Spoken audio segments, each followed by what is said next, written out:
Innervision, taking you to a new level of Christian radio. www.innervisionrecords.org, the official website of Innervision. Send us feedback, requests. Help spread the word about local musicians. We are InnerFM. Well, tonight is going to be an interesting night. HBO show. Michael Jackson. What can you say about Michael Jackson? You know, probably people have approached it from this level before. Here you have a kid who is pretty much the star. I mean, he is who he is. He worked hard. He got to this level. And as a kid, you have different quirks as a kid. And as you get older and you get more and people start realizing that if we keep this guy happy, the money train will keep going. And in some cases, you know, you have your haters and you have people who really think that you are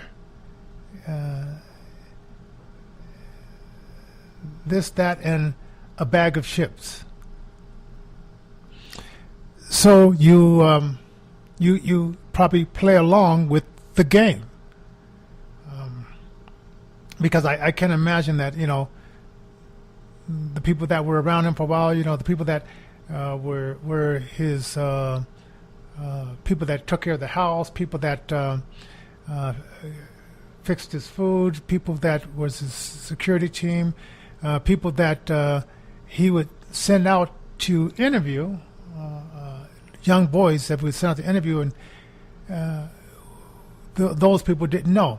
It was almost like when I read the book about Van Halen, and I read the book about some other stars. I mean, even Prince. I mean, he would, you know, if it was girls out there that they wanted to meet, they would send out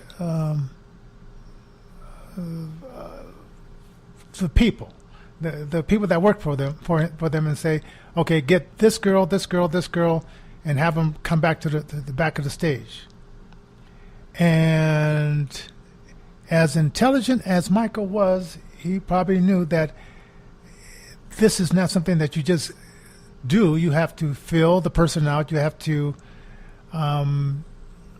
get them into a situation where they think that you are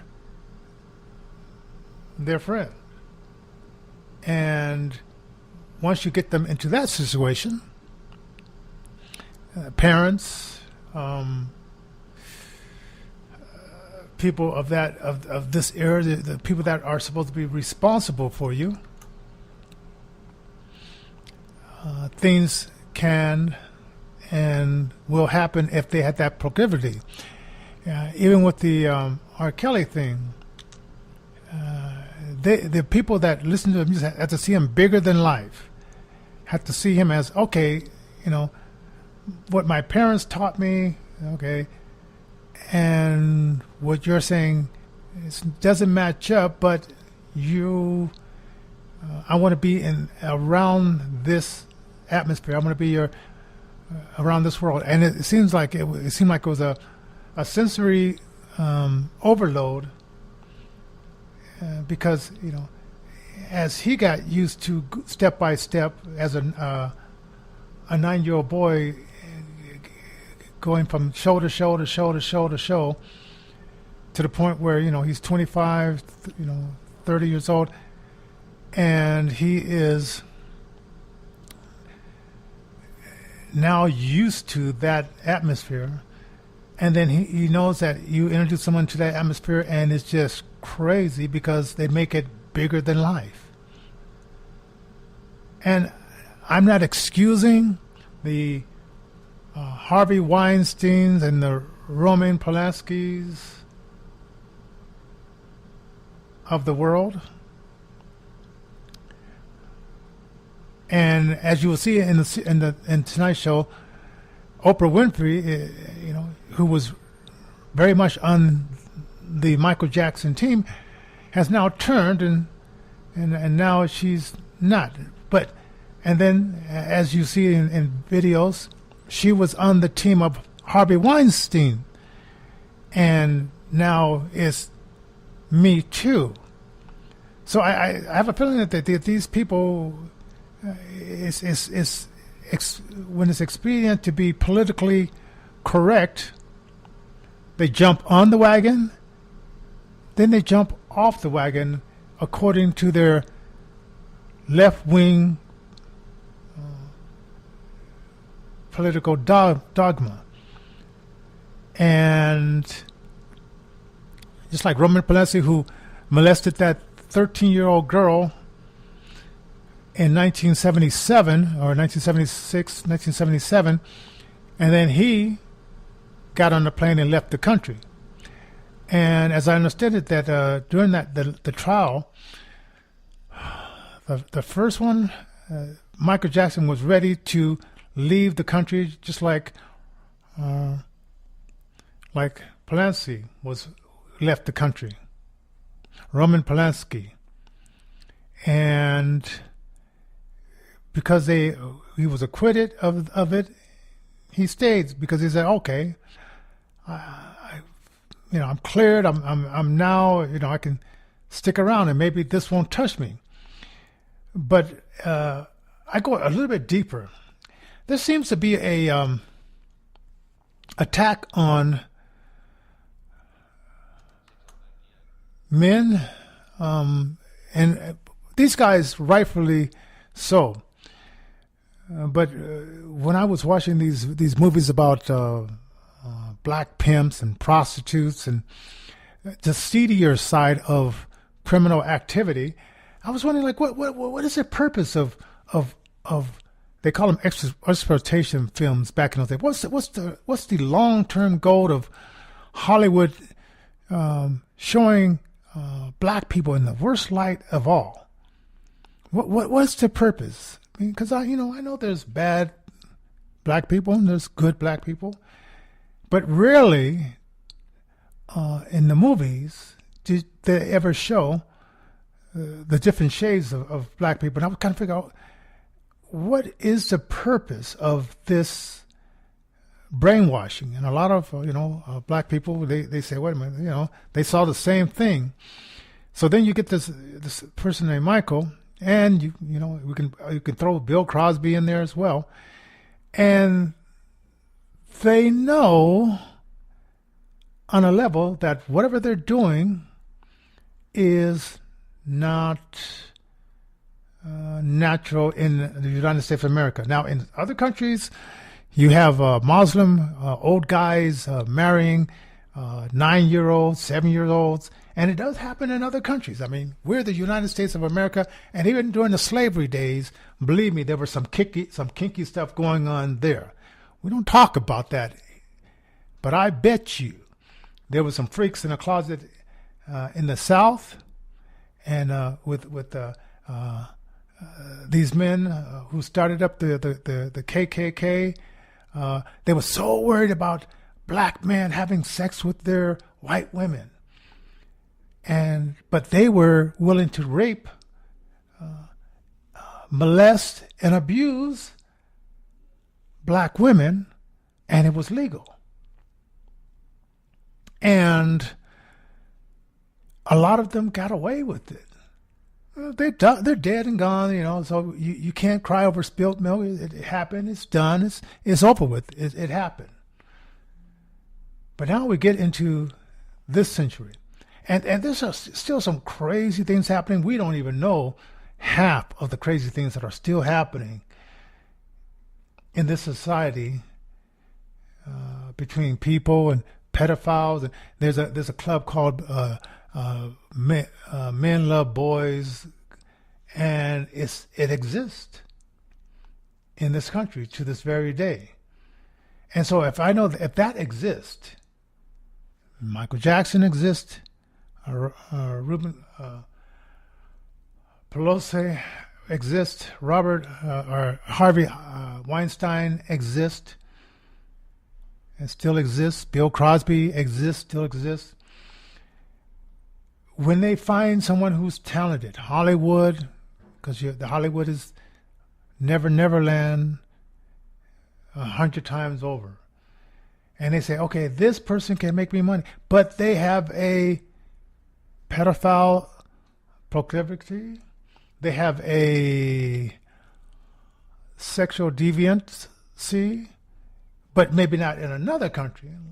Like I said, there's a lot of Muslims in other countries that it is normal to marry a 9-year-old.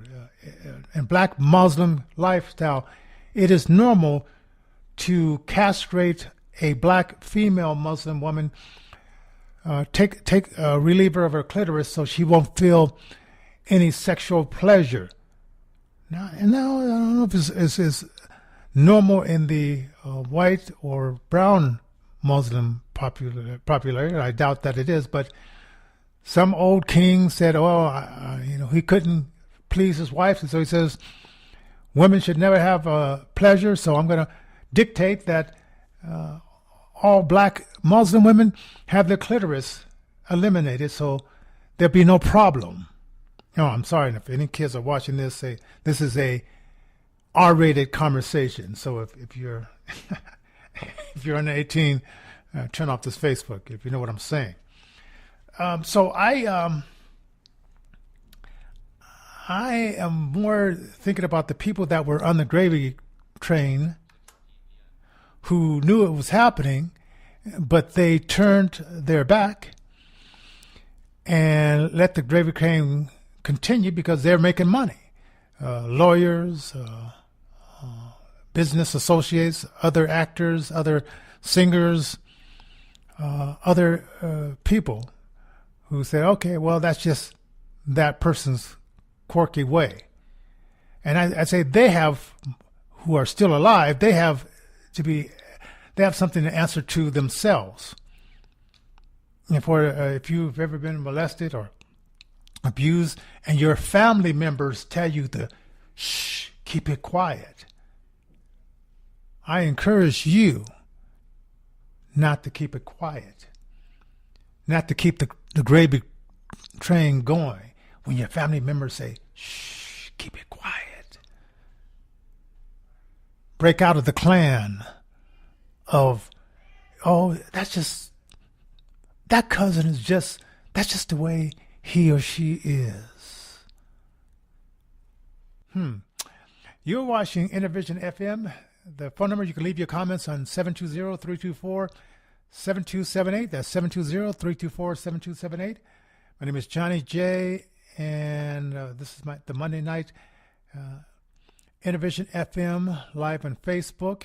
Just coming up with different, and we come up with musical topics, and this is not exactly the musical topics you probably thought it would be. And I do give some lessons in the business of music, but I also, as a radio talk show host and a radio guy, has been a radio guy for a long time, I'm branching out into more of the talk show field. And so if this is not exactly what you wanted it to be, what can I say? It's me and my personality, and it has to be interesting for me to do this. So you can go to our website, InnervisionRecords.org. We're going to be releasing 3 albums at the end of this week, God willing, knock on wood. Mike Johnson, Sunset Highway, Brother Deangelo T, Broken Chains, and Fingers T, Dark Tower, Volume 1. And we ask that you just buy a copy, tell your friends to buy a copy. We're trying to get them into the top 200 Billboard. And we need to sell about 200 or more, 250 or more copies to get into the top 200. To get into the top 100, we need to sell 700. So if I know you can afford 99 cents, so get your friends on board. If you got 5,000 friends, hey, get as many of those on board because we want to see these artists break through. And before we get into the next topic, I want to give a shout out to the people that are here now. So let me give a shout out to you guys. David Eason, give you a shout out. Frankenstein Bailey, thank you for watching. Brendan Turndy, thank you for watching. Brittany Lacey. Hey, what's up, Miss Turner? Oh, my I would call her what I used to call her when she was a baby. Oh, okay. Thanks for agreeing, Brittany. Hey, Deuce, my man. John Martinez. Jackson Caviter, thank you. Thank you, Scott Caviter, for watching. So I know more people are going to be watching. I'm going to continue to watch it. I'm just watching it. We're going to watch it tonight. And I'll leave you with this other part. When I was a teenager, I had a blind friend, and she lived in Lakewood, and she took me to a church, and it was a church of all white people, right? And this one guy, and I don't remember, I think his name was Greg. He didn't think it was right that this all white church was, this way, and he was going to integrate the church. And thank God, praise God for this guy. And so he would pick me up and take me to church and all that kind of stuff. And my mother, she thought that it would be long before Michael Jackson and Harvey Weinstein and all those kind of Roman Polanski came along. She thought, Johnny, I don't know. I mean, what is this? This 27-year-old guy. Why is he interested in taking you to church? And she didn't see the picture that he saw, and we discussed between me and him that he really wanted to integrate this church, and my mother didn't understand that I didn't swing that way, and my mind was pretty much set where you're not going to make me swing that way. And I told you the story about the homosexual priest that tried to get me to swing that way on this teen. It was a teen phone line that us teenagers used to call, and this 52-year-old priest who I heard on talk shows wanted to convince me that I would like it, even though I'm a heterosexual. So my mother didn't understand that. My pretty much my heterosexual mind was planted, and even though her father was a preacher, she was very protective of her kids, and nothing never happened between me and Greg. But he took me to this church, and he tried to integrate this church, and God bless him for doing such a thing, because this church was kind of weird, because I would sit in the church, and the white husband would push his wife closer to him because they were afraid that this African jungle bunny would pounce on their white women, as many of their grandfathers and great-great-grandfathers pounced it on our black women, and it was legal for the KKK, who was started by the Democrats, to do that. And we had a big war because these sex freaks didn't want to give up the booty. Oh my and God! They wanted to keep their slaves, and they wanted to keep this gravy train going. But the North and the Republicans, beginning with Abraham Lincoln and back and then going forward, said, no, you super freaks. I know you guys want to keep your freak. You want to be able to have sex with your cousins and your sister and all that kind of stuff. But we're going to cut the freakiness at this point. And yeah, they were willing to fight and die to keep their freakiness, and they lost the bunch of freaks. Right? And I know the Democrats are now convincing us blacks that we should get reparation for what they did to us, the Democrats, what they did to us as slaves. And I'm just thinking, no, just get out of our way. Just get out of our way. Stop pretending you're our friends and get out of our way. And we'll, I don't want you to give me anything. Just open up the door and I'll take it myself. James Brown. All right. So, I have had instances where I was in situations that could have went south, but I had a good gut feeling about things. And if you see these mothers, at first they said, no, you can't sleep with Michael Jackson. I remember I wanted to go see Jimi Hendrix. I was 9 years old. I wanted to go see Jimi Hendrix, and my mother said no. And then when I started going to see rock concerts, I understood why my mother didn't want a 9-year-old going to a Jimi Hendrix concert, because I went to a lot of concerts, and I saw a lot with my limited vision. I saw a lot of weird things, a lot of weird things going on that our 9-year-old boy probably shouldn't have been exposed to. My mother understood it, so it is what it is. It is what it is. So thank God for mother's instincts, and tell you one more story. Mother's instinct.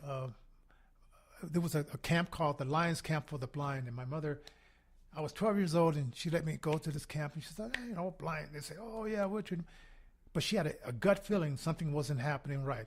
And what was happening at this camp, that these 18-year-old, it could have been black boys too, but in this case, they were white boys, whatever. They would come up to blind people, and they would elbow them in the back, or it was the ritual was at nighttime, everybody gets an elbow in the knee, in the back, whatever. And these 18-year-old boys were doing just these abusive things to us blind guys. And my mother had this gut feeling. She came up there and she just observed, and it was some racism going on there. It was a Lions camp, supposedly for the blind, right? And so she just had this gut instinct, and she came up, didn't tell me. My sister was looking around. She was pointing things out to my sister, whatever. And she says, Johnny, we're going. I had been there for 3 days, maybe 3 days too long, when I was noticing that these weird things. My friend Park Peterson, who's on this, was one Facebook friend, he could tell you the same story. And who knows what else, would have happened if she didn't get into that gut feeling and say, hey, something's going on up there.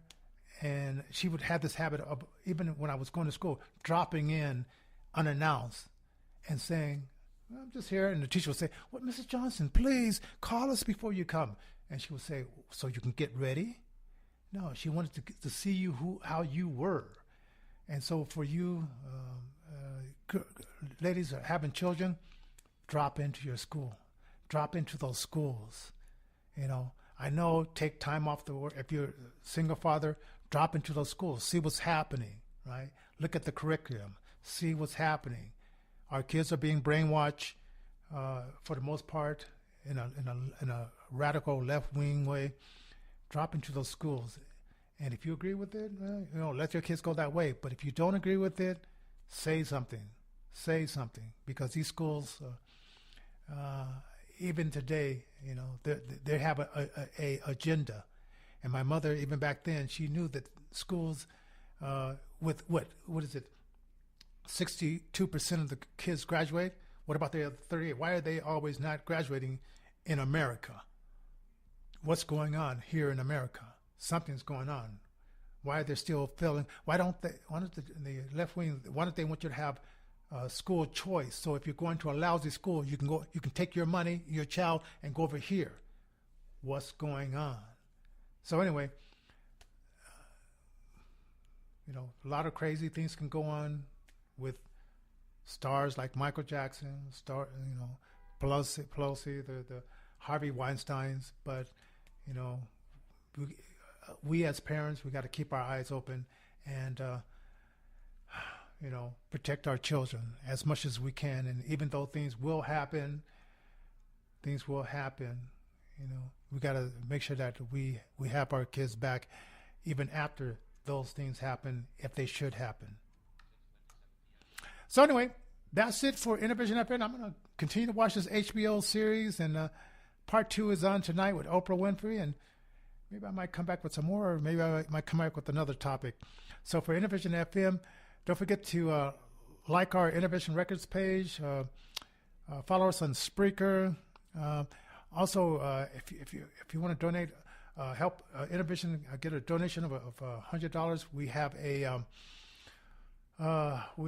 a way you can do that and fix your credit at the same time. Credit card, go on our website, click on that link, call them up, and if you sign up for them, it'll be a donation of $100 to Innervision. Also, we're with Acorn. I sent out a that. If you click that link and sign up for Acorn, that that also donates some money to Innervision as well. So God bless. See you guys later. Don't know exactly when, but I will see you later.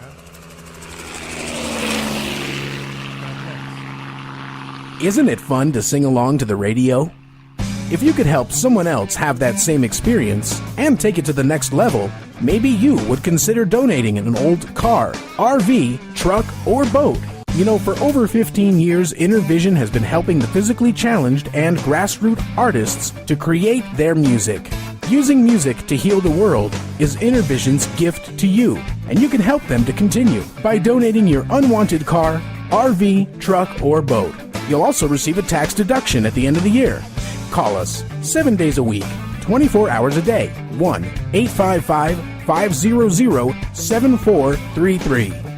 That's 1-855-500-7433. Charity ID 4015. Your unwanted car, RV, truck, or boat is tax deductible, and it can make a difference right here in Colorado. The artists at Innervision thank you for your support. Make that call toll-free using Innervision's charity ID 4015. Again, the phone number 1-855-500-7433.